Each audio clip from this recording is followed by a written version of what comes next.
Dear students, welcome to Geography class. Today we will start a new lesson, Rotation and Revolution. Rotation is the movement of the earth on its axis. It is the spinning movement of earth on its axis from west to east once in 24 hours. Axis is an imaginary line passing through the center of the earth. We know that earth moving on its axis, and this axis is always aligned in a position which pointing towards the pole star. Due to the rotation, we experience time that we learned in the last chapter. So rotation is an important movement of the earth. Because of that, we experience many phenomena on the earth. What are the characteristics of rotation? Characteristics of rotation includes its direction, inclination of axis, and its speed. Let us see these characteristics one by one. The direction of the Earth's rotation is from west to east. It takes 23 hours, 56 minutes and 4.9 seconds to complete one rotation. Roughly, we consider this duration as 24 hours. That means one day. The Earth is always inclined in an axis towards the pole star. That means from the orbital plane, the Earth's axis is inclined at an angle of 66.5 degree. In this diagram, you can see a vertical line is drawn. From that vertical line, Earth's axis is inclined away at an angle of 23.5 degree. So the Earth's axis, it is always tilted. This tilting or slanting nature of the Earth axis is known as inclination of the Earth's axis. The speed of rotation, it is 1670 km per hour at the equator. The speed decreases towards the poles. The speed of rotation is maximum at the equator, as the equatorial circumference of 40,070 km is covered in 24 hours.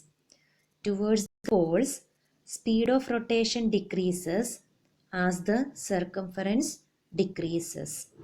There are some interesting facts about the rotation of the planets in the solar system. Sun and 6 planets moving from west to east. That means in anti-clockwise direction. So this movement of Sun and 6 planets named as prograde. That means all are moving in the direction of the Sun's direction, west to east.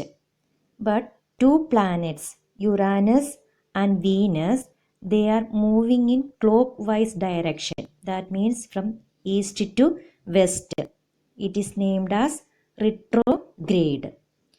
This Venus and Uranus is having some other difference also. Means all the planets are tilted in their axis. Means they are inclined in their axis. Earth is having an inclination of 23.5 degree from the vertical to orbital plane. But Uranus, it is having a tilting or inclination of 97 degree from the orbital plane. So when we see the Uranus, it will be just like going to fall down from the orbital plane. And Venus, its inclination is 177 degree. It is just like an object inverted down and moving in the orbital plane. The speed of the rotation of each and every planet is different. That's why each planet is having different time duration for their days. Now, what are the effects of Earth's rotation? Earth's rotation leads to a number of natural phenomena. The first one is occurrence of day and night. Day and night are caused by the rotation of the earth on its axis. When one part of the earth faces the sun, that part experiences day, and which part is away from the sun, which is not facing the sun, that experiences the night. The second effect of Earth's rotation is sunrise and sunset are causing by the rotation. We know that sun rises in the east and sun sets in the west. It is because of the rotation from west to east.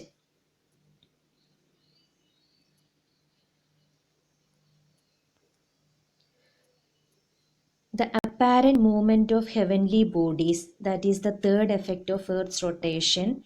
Apparent movement means the sun, the moon and the stars seem to move from east to west.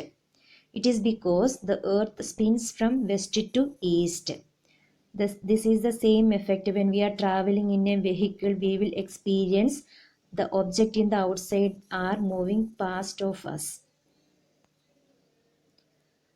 Another effect, it is named as Coriolis effect. Coriolis effect refers to a force experienced by any object moving over the surface of a rotating body such as Earth. This Coriolis force affects the wind and ocean currents on the Earth's surface. In this diagram, from the equator, if one object is moving towards the North Pole, it has the tendency to deflect towards the right. Otherwise, any object which is moving towards the equator from the North Pole, it has the tendency to deflect towards the right of its path. That means in northern hemisphere, objects are moving in a clockwise direction.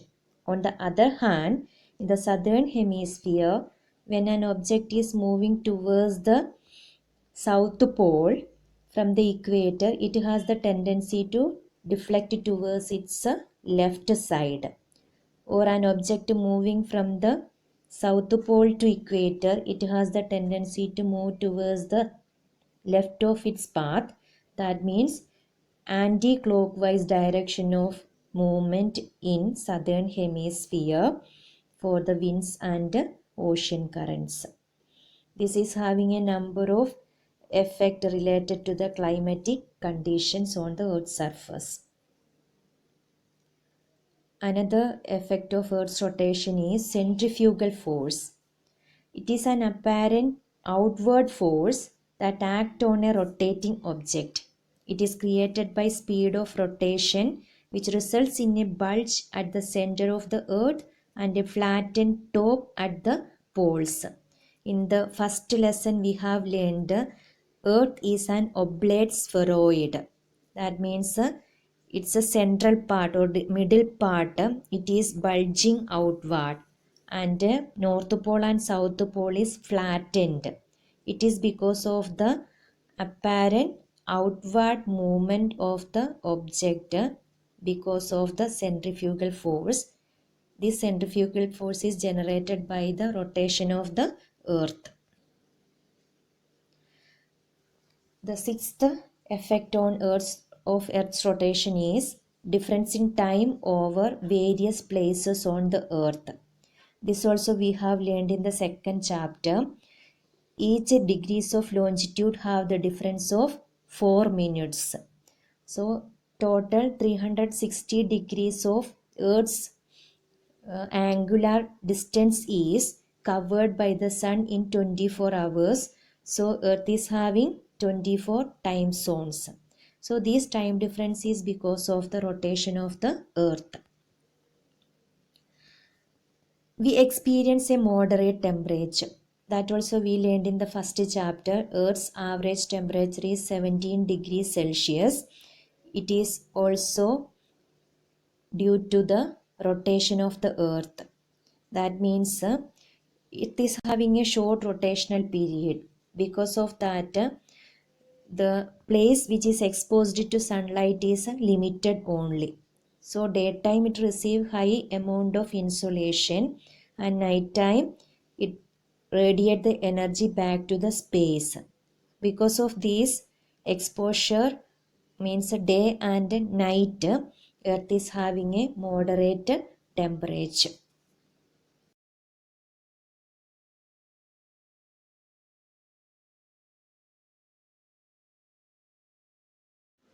This diagram shows the inclination of the earth's axis. This dotted line indicates the plane of the earth's orbit, and axis is this tilted line. So earth's axis, it is not a vertical or straight one, it is slightly inclined.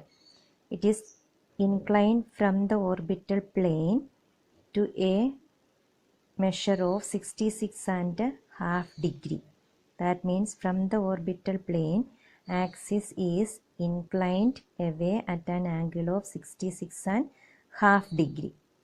This dotted line, it shows a vertical drawn to the orbital plane.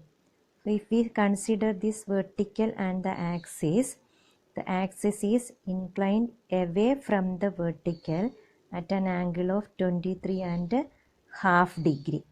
So Earth's axis, it is tilted away or it is slanting. It is known as inclination of the Earth's axis. So because of the inclination only, we are experiencing seasons, different seasons we experience, and in different seasons the day and night time, its duration is also varying. So in this diagram you can see equator, the 0 degree latitude, it is also little slanting because the from the orbital plane axis is slanting, and this is the actual center line of the earth, means the equator. So due to the inclination, we experience difference in the duration of day and night. We experience different seasons. This inclination will be always same when the earth is revolving around the sun.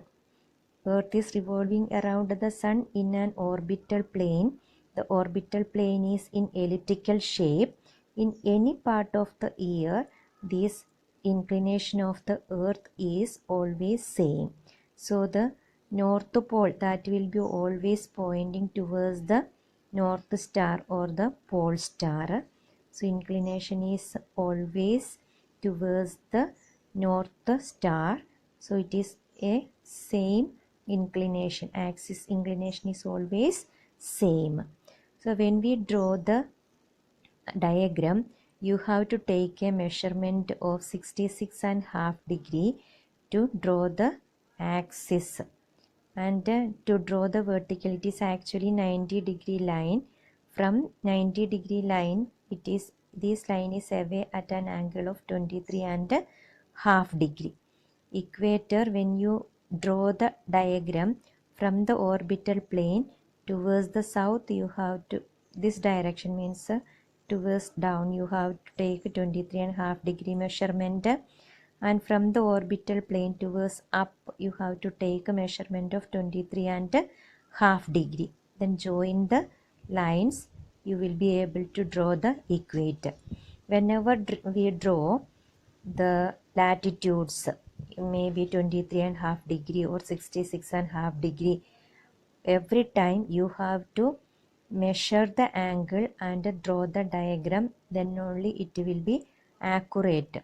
So when you draw this diagram, you have to use the protractor and compass to make it accurate.